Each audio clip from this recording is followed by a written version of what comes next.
السلام علیکم عزیز طلباء طالبات، امید ہے آپ سب خیریت سے ہوں گے۔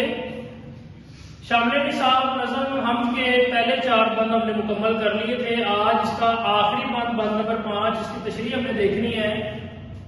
اس کا پہلا مصرع ہے انسان کو دانائی دے کر، یعنی اللہ رب العزت نے انسان کو اشرف المخلوقات بنایا، اس کو سوچنے سمجھنے کی صلاحیت عطا کی، کیسے کیسے بھید بتائے اور انسان کو عقل و شعور عطا کر کے ایسی چیزوں سے پردے ظاہر کر دیے جو انسان کے بس کی بات نہیں تھی، لیکن اللہ نے انسان کو عقل و شعور عطا کیا، جس کی وجہ سے دنیا میں تمام چیزوں کی جو ہے چھپی ہوئی چیزیں جو عام آنکھ سے نظر نہیں آتی، اس کو بھی اپنی صلاحیتوں سے جو ہے وہ سامنے لے آیا ہے۔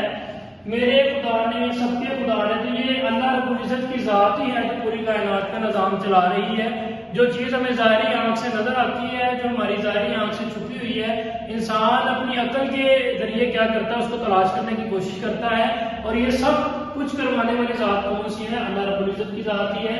یہ سارے اسباب بنائے، یہ ساری چیزیں اللہ نے جتنی بھی کائنات میں پیدا فرمائی ہیں، یہ ساری بنانے والی ذات کون سی ہے؟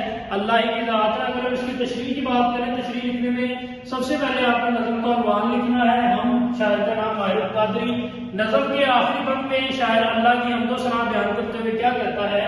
وہ کہتا ہے کہ اللہ تعالیٰ نے اپنی تمام مخلوقات میں، اللہ نے تقریباً 18 لاکھ مخلوقات بنائی، جس میں 9 لاکھ مخلوقات جو ہیں وہ خشکی میں رہتی ہیں، 9 لاکھ سے زائد مخلوقات جو ہیں وہ تقریباً جو ہے وہ پانی میں رہتی ہیں۔ اللہ کی قدرت ہی ہے کہ مخلوقات میں اپنے شاہکار انسان کو، اس میں سب سے زیادہ بہترین مخلوق جو ہے وہ کون سی مخلوق ہے؟ وہ اللہ رب العزت نے انسان کو پیدا فرمایا۔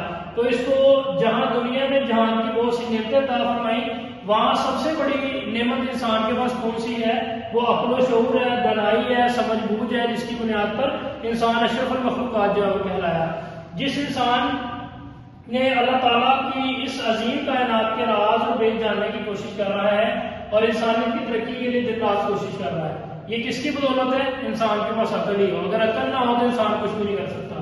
اللہ تعالیٰ نے اسے حکمت و دانائی کے ساتھ کائنات کے راز اور بھید بھی بتائے۔ اگر انسان کے پاس عقل و شعور اور علم نہ ہو تو انسان اللہ تعالیٰ کی ذات کو بھی نہیں پہچان سکتا۔ تو یہ اللہ کا کمال ہی ہے کہ اللہ نے انسان کو عقل و شعور عطا کر اپنی شناخت جو ہے وہ کروانے کی کوشش کی کہ اللہ کی ذات کو پہچانے۔ یہ اس کے سیکنڈ پیراگراف میں اگر ہم بات کریں کہ ساری کائنات اور اس میں جتنی نعمتیں ہیں وہ سب بنانے والی ذات کون ہے؟